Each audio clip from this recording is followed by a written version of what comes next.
So, welcome to Northern Powerhouses, our business success stories series of interviews, where we discuss with local business leaders their backgrounds, their successes and challenges, and what's really driving them forwards. And this morning, I'm delighted to have with us Valentina Hynes, who's founder and CEO at SVH Inc.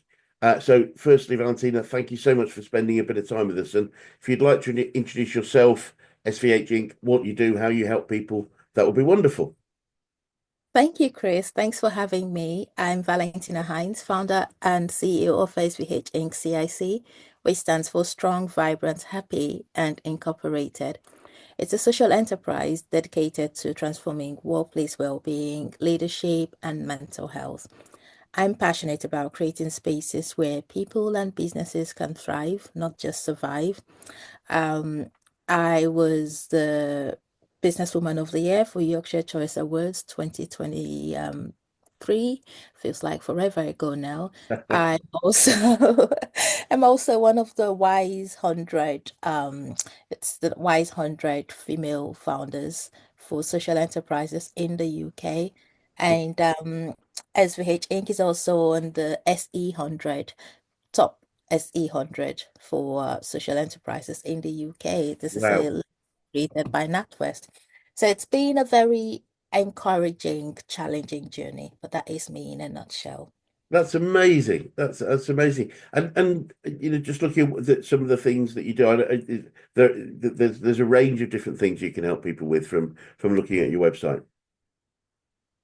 Yes, Is it- there are. So, oh, sorry, Chris, go Yeah. on. I spoke. No, I mean, if you give us a sort of a bit of a flavor of some of the things you've done, maybe recently. Yes, absolutely. So, one of our core services is delivering mental health first aid training. Away day experiences. And our away day experiences, we take people to scenic locations, especially castles and stately homes in Yorkshire. And we do this to take them away from their typical environment. So let me ask you a question. When you think about a castle or a stately home, what comes to mind, Chris? Yeah, I'm just thinking how I'm a very visual person. Just seeing these amazing images of often large buildings. I'm getting a lot of sunshine. Just obviously seeing them in a really positive way and feeling quite happy. That's what Yeah, that's what I feel when I go to those sorts of places. exactly. And do you also feel a touch of elegance and grandeur? As much as I'm able, I have to say, Valentina, I'm not an overly elegant or graceful person, So but yeah, as much your settings are. yeah, absolutely. The settings are definitely yeah, but You perhaps a tinge of royalty, a tinge of tiny little tinge yes, of absolutely. royalty. Yeah, yeah. I'm picturing a few places that I've been, and definitely, yeah, definitely royalty. Yeah, so that's what we try to do. We try and push that um feeling in people. So we call it like a power vacation through our away days. Take people to these castles and stately home, and then we go beyond giving them that feeling of grandiosity and royalty because that's what it evokes. And then we bring in the power of symbolism. And we go, look, when you think about a castle or a stately home, you really think about the farmers, security guards, the maids Yeah, in there, the managers in there. You just think about royalty and that feeling you get. It's very much similar to your business. In your business, you have employees, and your employees, when you think about the business, for many people, for example, we talk about Virgin, you're going to think about, yeah. Well, Virgin especially, I know is a very fun employer to be part of it. My my sister was a cabin crew of British Airways, uh, yeah. going back 20 years, and I remember she was saying that the queue to become a um, Virgin Atlantic cabin crew was way longer than British Airways, just because everyone felt it was a fun brand. Exactly, that they do think that way. Yeah, And also, when you think of Virgin, you quickly think about Richard Branson and go, oh, yeah, that's yeah, the owner. It's the same thing with castles and stately homes and businesses. But what we do is because our aim is to create strong, vibrant, happy, and incorporated communities, whether yeah. it's at work or in the larger community. We bring that symbolism, letting you know it's not just about the CEO or the founder all the executives. It's everyone coming together to Yes, make brilliant. what it is. So, for example, a castle, it needs the farmers to pay the rent Yep, so the castle can keep thriving. It yep, needs the maids and the managers to clean, to ensure that guests have a wonderful time. It needs the lord of the castle and the lady of the castle to push that brand forward, to wear that as a cloak. And yep. that's the same thing with the business. So we kind of bring it home Wonderful. and say it's not everything doesn't operate in silos. We need a Yes, community, and you are important. Your role is very important. that's So that's one of the things we do. that's Away day. wonderful. Yeah. And what would make a great client? What sort of what makes a great client for you? It, just in case somebody might be watching, what would be a sort of a perfect type of client that you engage with? This is an interesting question. One we've been asked so many times, so I've been asked so many times by coaches. So a perfect client for me is an organization that has anything more than 5 employees, and they're looking to either change their culture so that it is one that is well-being immersed and focused, Yep. so everyone can thrive, or it is one where they already have changed that and they're just looking to maintain it. That is my typical Great. perfect client. Great. Sounds great. And Small, medium businesses. Not to say we don't have big businesses yeah, coming to us. We've worked with John Lewis, the NHS. Yeah, so doesn't matter so long as this is what no, you're. I guess part of it is the desire to do that, which I feel is happening more and more, but it's still not the norm in many businesses of that well-being. It's obviously a lot more. People are recognizing the importance more, but I would imagine at the moment there's still a whole bunch of businesses that perhaps you would be much more open than some of the others. Yes. Brilliant. Well, look, if we start by looking backwards a little bit, perhaps you could tell us a bit about your background, how you got into business, and why this particular one. Although it's almost obvious because it's such an amazing thing, but perhaps you could just talk a little bit about yourself. Chris, that's a bit like Pandora's box. So I'm going to have to ask you to ask specific questions Oh my so we goodness. can go down that line. Right. Okay. That's a really good question. Um, so have you always worked? I mean, has your career always been in mental well-being, mental health, that sort of area, or have you had other roles historically? Um, I've had other roles historically, and in hindsight, everything that I've done has led me to where I Right. am. So when I look back at all of my other roles and businesses, I marvel because it's like just this little bits of a puzzle coming together to create where I am right now. So it's all Great. been leading here. And in terms of starting this business, what was the spark? What was the point in time where you say, right, we must create SVH Inc. Hmm. So 20, it was 2017, and my husband had experienced a heart attack brought on by work-induced stress, um, and anxieties. And he was healthy, there was nothing that should have prompted that except for the toxic environment he Right. was working in. Yeah. And I wasn't mental health aware at that time because mental health wasn't something people talked about. Yes. I feel sad or you feel happy. But I've always worked with organizations to do things like team building. We didn't have the word well-being. So we just said team building, make your people feel more alive, make Yep. your people feel more creative. And I'll do things like that.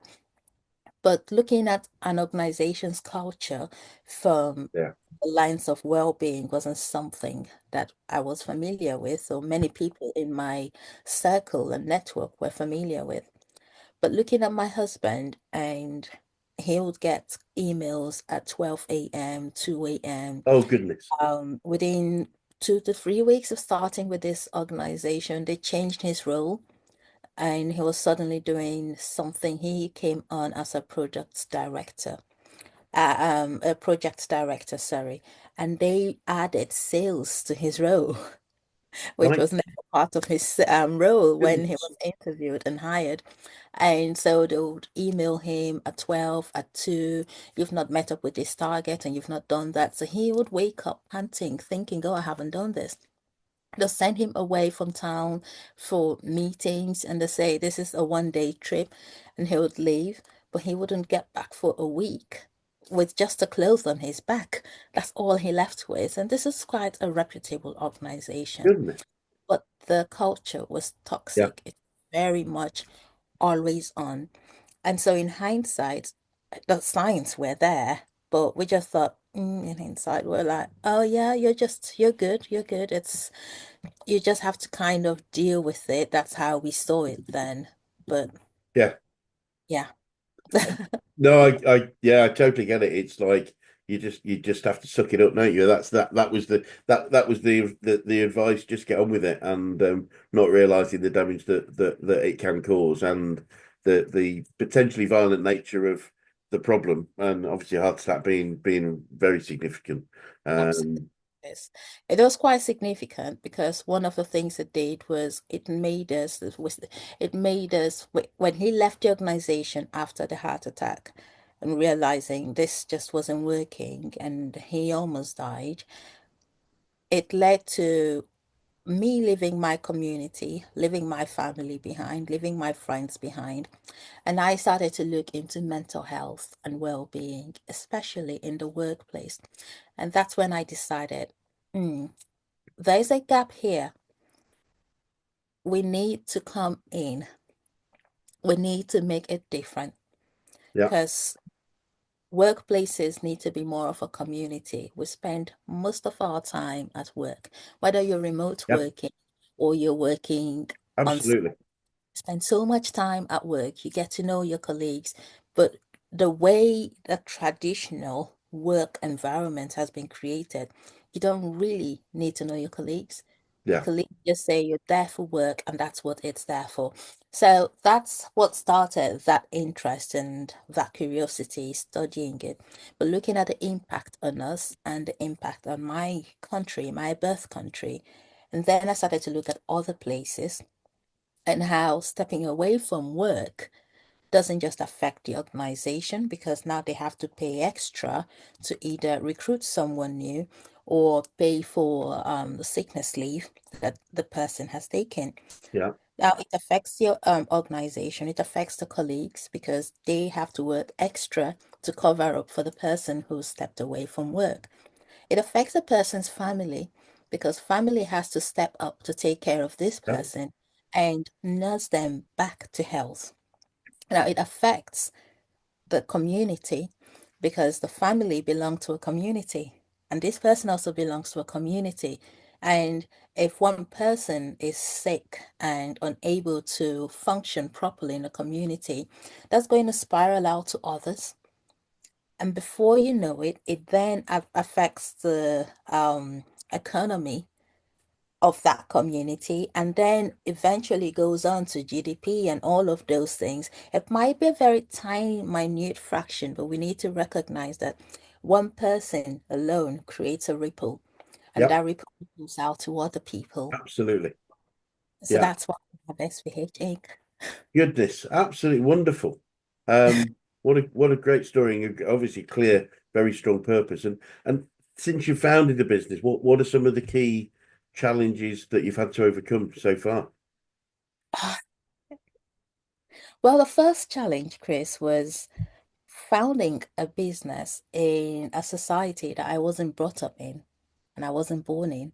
So I came over, my husband is British, and I'm Nigerian. So I came over from Nigeria after his heart attack. So first thing was starting a business without any network. Yeah, So no UK network, yeah, none. My husband had been away from the UK and been around the world, various places. So most of his network were not the people in this yes, field, if that makes any yeah, sense. yeah, Uh, absolutely. So that was my first hurdle. No, that was actually my second hurdle. First hurdle was having a battle with the UK Home Office and Right. my stay in the UK with my family. At that time, we had a 1-year-old son. And Home Office, after I had put in my application to stay, Home Office denied it. They rejected it, saying I had to go back and we could continue our family over Zoom. Sorry, it wasn't Zoom, it was Skype, over Skype. That Goodness. was written in the letter to me. So the first thing was an immigration battle and not knowing, you stay in limbo. Am I Mm. going to be deported? Am I going to stay? And you look at your little child and you're wondering, what's the whole point of this? It was just, and we couldn't break up our family essentially at this No. point in time. So that was the very first battle. And after that, um, we got a new lawyer, and the immigration lawyer said, look, this is what the Home Office does. They do this to bully you Right. because no one wants to talk about their immigration status. Right. Take it to the Court of Public Appeal and let's battle it out there Yeah. before we go to court. So we had filed an appeal in court, but that was going to be a lengthy process. Yes. And that was more time of around this time with all of the anxiety, I had a miscarriage as well. Oh, So it was this prolonged period of anxiety and not knowing, am I coming, am I going? So we took it to change.org, and within 10 days, we had amassed about 120,000 signatures or so. That was brilliant. amazing. Brilliant. And Home Office came back. We had media coverage, it really went viral. And Home Office came back saying, yeah, we see you have reasons to stay. So we'll give you the visa. And the question was, well, why did you have to make us go through that? No, no, no, no. Yes, but something remarkable that time was, even though it was around the time that Brexit was taking place, Yeah. out of almost 200,000 signatures, when you had a handful of people who said, well, go back to your country. And I could count it on one hand how many people said that. Mm. It's incredible. And so that really made me feel strengthened, made Yeah. me realize that Brilliant. so many strands that come together to support a person. So even though that was a very dark period for us, having people supporting us, Yeah. lifting us up, battling for us, that gave me that courage to Brilliant. then go, no, we're going to do this. So that was first battle. And the second battle was starting this business, having no network, Yes. and being in North Yorkshire, Harrogate, which is very conservative. Wonderful. Yes. I saw another black face. I ran across the road to go, hello, hi, because we were very few and far between.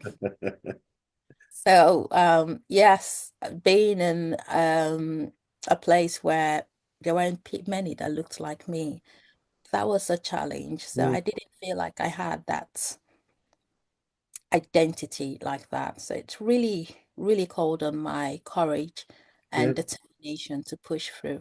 Well done. Well done.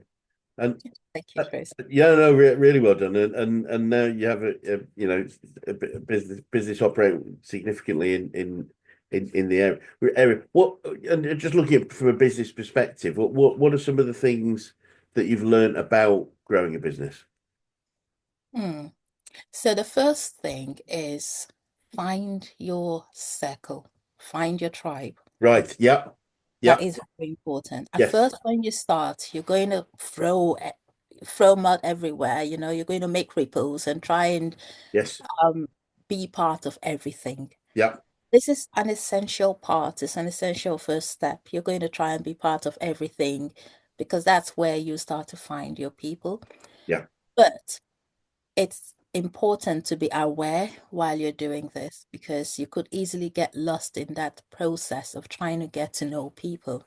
When we set up SVH Inc., we launched in January 2020, Right.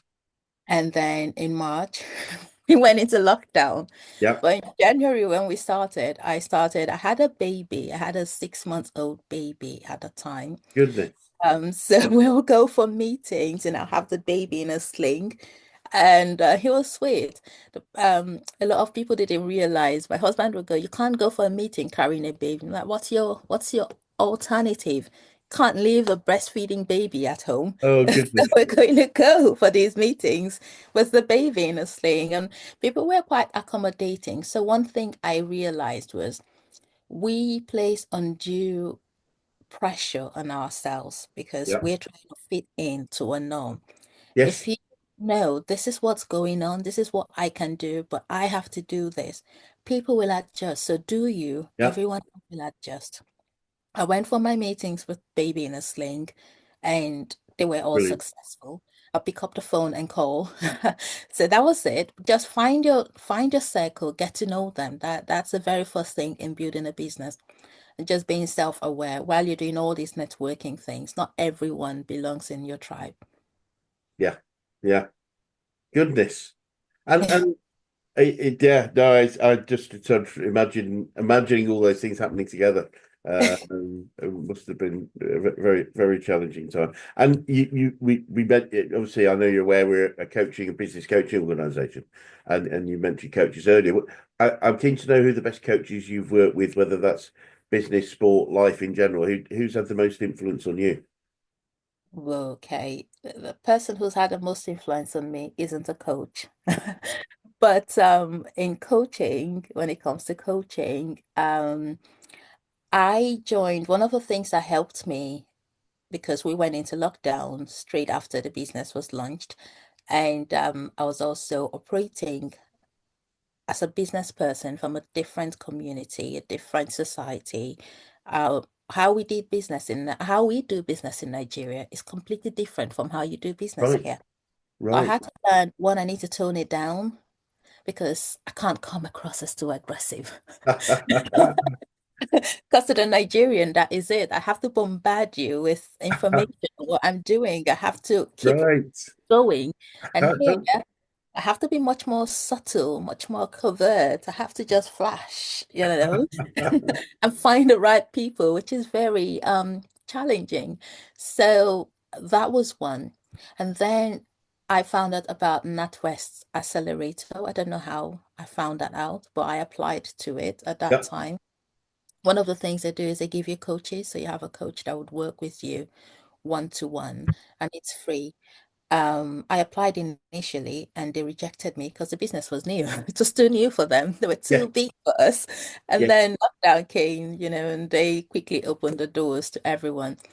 But what I observed was they were learning as they were going because they didn't have any prior experience of doing what they were doing virtually. And I also had my business set up on face to face. Yeah, So I also had to go, okay, well, if this big organization is doing this, how much more me? That's a two-man band because my husband was with me then. This two-man band, we're much more agile. I have to just yeah. look at them and learn and watch and see what they do. Brilliant. That was it. But the person who was on a coach who had the biggest influence on me is a lady called Frances Oho. This was back in Nigeria. Right, And one of the businesses that I had set up, another social enterprise called V14, V14 Ventures. It was an event management and general contracts company. Um, one of the things we did was experiential marketing. But I woke up one morning and decided I was going to do this event. And the event was called Giving Back. No, not for this one. This was SGC, Silver Green Chairs by V14. And right, what I was going to do was spotlight people who were living with or were born with life-threatening disorders. right. So the first one I decided to do would be sickle cell. Yes. Yeah. Sickle cell, because I had seen firsthand how my aunt had struggled with sickle cell much younger. And so I thought, yeah, I'm going to spotlight this. And I had these big plans. I'll get these politicians, these celebrities, these Nollywood actors. And I got introduced to this woman. I will say, this is what I'm going to do, blah, blah, blah. And she runs a fashion, it's not fashion, it's like a beauty contest for children, younger people. And so she had that in Nigeria and the US that she did. And so she was kind of mentoring me and would listen to what I had and she was okay, okay. And then one day she said, Valentina, I have a question for you. So I said, what is it? And she says, all your plans are really grand. I'm like, yeah. And she goes, what is going to happen if you don't raise the funds you need for this? Because I needed millions to do what I was thinking. And this is a little nobody looking to raise millions. So she says, what would happen if you don't raise the funds you need? Is the event still going to happen? So I'm like, obviously not. How would I pay for all these things? And she goes, I think you need to have a plan B. You need to think, if I put my name out there to do something, I must do it. So you have to think about a way to do something with little to no cost at all. Yeah, Go back to the drawing table and think about how to do this again, because I think it's a great event. Go think again. And at first I was like, oh, she's trying to dissuade me. Oh. Then I sat down and started to think, and it's true because I really do not like to say I'm going to do something and I don't do it. It makes me lose credibility. yes, So I started thinking about it. And so the lesson I learned from her was to do things on a very lean budget. That event happened. I got some of the people I wanted, but I got no funding. right, So what I learned from there was the power of collaboration. How do I leverage of collaboration so great, everyone gets what they want? great, She's been my biggest influence till date because that lesson it still sees me through. brilliant, brilliant. Uh, great story, really great story. And do you find yourself using any favorite quotes or sayings on a regular basis about business or life or success in general? There's so many quotes. I love quotes. This is why I created a deck of cards called Explore. I'll just show you Great. this. Wow. Wow. Um, it's it's a collection of Yep. different proverbs from around the world. And Wonderful. it's multi-dimensional and multifaceted in the way you can play it. One of the ways you can play it is to read out a proverb and think, what does this mean to me? Yes. Yeah. Look Yeah. at it Yeah. from that context. So one that I really love is an Irish proverb, and it says, a traveler has stories to tell. Nice. Love that because it just means you can, for me at this point in time, regarding what you've asked me, it means everyone, everyone is important. There's something to learn from Yep. everyone. And if you think Brilliant. about it with business, one of the things we learn to do is to pitch. How do you talk about your business? Yep. And if you can't explain your business to a 6-year-old, you haven't done it right. You don't understand it yourself now. I agree. Yeah. Absolutely. Exactly. So a traveler has stories to tell because even a 6-year-old is a traveler. Yep. Next to you, when you go next door, that is a journey you've made, and that Brilliant. person lives somewhere else. So they all have stories to tell. Yeah. I like that one. I will remember that. Thank you. And what would you say from that learnings? What would you say you learned about yourself throughout your journey so far? I am resilient.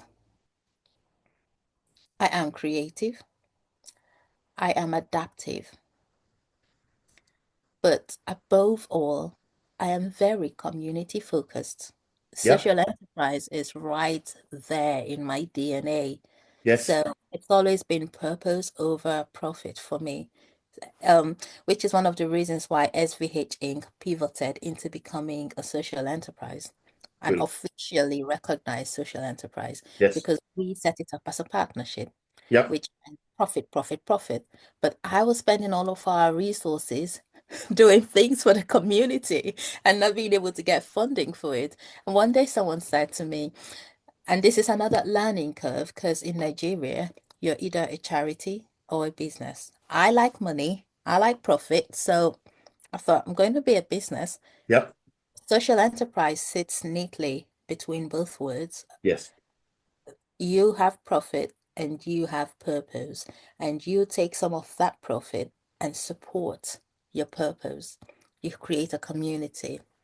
So that's one thing I've learned because remember in the beginning I said in hindsight, everything I've done has brought me to where I am now. Yeah, And it's it because everything I've done has always been social enterprise, yeah, always been well-being. Without that word, well-being, it's been yeah. this and that and that, and this is where I am. So what I've learned about myself, Brilliant. purpose matters, value matters to me. And I mean that's clear from how you talk and what and clearly what you're doing. And I have to say I believe every successful business needs a strong purpose. It is that is the route to success, is knowing why we're here. Because Yeah, if we're only here to make, yeah, you're absolutely right. If we're only here to make money, then that is a temporary thing. If we know why we're here and how we serve others, then things become much more straightforward as well. I think we've got yes, real clear direction, and it's much easier to make decisions because we know why we're doing something. We can make a decision about it more easily. Uh, absolutely. Absolutely. And for me, I think just that my ability, my innate ability to connect with people, that's one of my biggest assets because yes, within that comes in that creativity and that purpose. It's always who's in front of me. I want you yeah, to be the best you can at work, at home, in your community. So connecting with you where you are, that's one of my biggest assets. brilliant, brilliant. And looking forward, Valentine, what does the future look like for you guys, and what challenges do you think you might face, if any? Oh, Chris, taking up bigger stages, pushing boundaries. Our word for the year at SVH Inc. is boldly evolving. Boldly evolving. Yes, Love it. we do one word goals. Are you familiar with one word goals, Chris? I'm not necessarily. It's not something I would be able to tell you what that means. So please enlighten me. Yes, fine. So one word goals. Instead of New Year resolutions, you could pick a word which kind of wraps up, encapsulates everything you want your year to be. This takes away that pressure and stress of, oh, I haven't achieved this and I haven't achieved that. But rather, what it does, it creates this energy around you that pushes you. It's a force that pushes you towards that goal that you're trying to achieve. Yes, So, for example, last year, our theme or our one word goal, which are two words really, was sustainable elevation. And that was amazing. Last year, got invited to Buckingham Palace for the King's first royal garden party. oh goodness. That was amazing. Yeah, We were named SE 100 in the NatWest SE 100 list, top 100 social enterprises in the UK. I was named WISE 100, top female social entrepreneur founders in the UK. So we were sustainably elevating, which was brilliant. what one said, growing on from growth, which we had the year before, and budding. So this year we're looking at boldly evolving, and that is a reminder to ourselves not to shrink and not to box ourselves. So, looking at the challenges that we are already exploring, I would love to share some of them, but I won't until we have the ink dried Okay, on, that's fair enough. on the proposals. So, when I look at these challenges that we are already tackling, they're scary, but I can see that word pushing us forward, boldly evolving. Lovely. Yeah, I can see that too. Wonderful.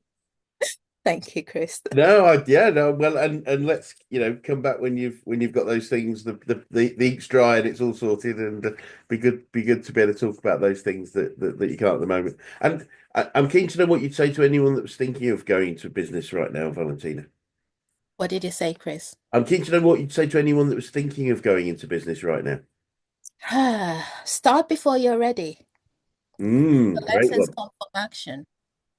So just go with it. Brilliant. But you have to remember you don't know everything. At some point, you're going to get complacent and think you know it all. You don't. I constantly have to remind myself I don't know it all. So it's that constant reminder to shut up and listen and observe, but definitely start before you're ready because you're Yeah, never going to be ready and you're never going to know it all. Just start where you are and learn from the actions. brilliant. Brilliant. Love it. And if you started again, do you think there's anything significant you do differently? Mm. Yes. Um, what I would learn, what I would do significantly different would be to wait, first off, let me ask you. When you ask me if I started again, do you mean if I started SVH Inc. again, or do you mean if I started my journey as a business? Ah, well, well, let's stick with SVH Inc. Yeah, just Uh, back over that. It's just a good way of looking at learning sometimes, that is there something that you do significantly different? yes, and that would be learn to cross my T's and dot my I's Right. from the get-go. From the Just, get-go. What yeah, did what can you give us a bit more on that? yes, if you have an agreement with someone, Yeah, right. maybe you're going to collaborate or you're going to work together or you're going to deliver something, it's important that you have that written down Great. and see it because it just saves you a lot of heartache. Very, very sound advice. Have worked and worked with a number of businesses who, yeah, their agreement is an understanding. Sometimes it doesn't exist at all. Sometimes Yeah. it's very general, and it's a difficult one to actually make happen often because there's an expectation of trust. People go, well, we must trust each other. Well, of course we trust each other. Yeah. So it can be a bit difficult and a bit emotional. The way I often take people through that is to say, well, look, imagine both of us aren't here. Let's say for some really unfortunate reason, both of us are no longer able to be in this business. It's our Yeah. families dealing with each other. It would be sensible that we've been really clear on what this, the structure of our relationship or our agreement. Uh, Yes. so let's just imagine that somebody's got to pick the pieces up, and that tends to help because it's then talk about other people, not me, not you. Do I trust you? Not trust you? And it can take it away a little bit. So I don't know if that helps, but yeah, no, I totally get it. Yeah, I've seen it happen many times, and I the other thing I find, and we do a lot of work with people on, is when we have two business partners, they never really think about what the future is going to be for both of them. And I always say, look, it's statistically impossible. You both want exactly the same thing. So let's Mm. make sure let's understand what you each want, or even three or four people, and let's create the business that can deliver all of those things or most of those things, rather than Yes. assume everything is just some sort of we'll both get to a point and it's everything 50-50. So no, fascinating. And last question, which encapsulates a little bit about the previous question, but what would be the best advice you could give an 18-year-old you if you could go back in time and do that, would you say? So an 18-year-old me, I would say to her, keep going. Just keep going. Brilliant. Keep going. Because at 18, um, I had started out with my first business. So I would say to an 18-year-old me, keep going, but learn more about business. So start to learn things about exit strategies, Yeah, learn right. things um, more about business structures, but most importantly, learn about exit strategies because I didn't know that. And I just shut businesses down Oh goodness. when I had Right. to leave, just left it. And even up until 2019, when I shut the first business I had in the UK down.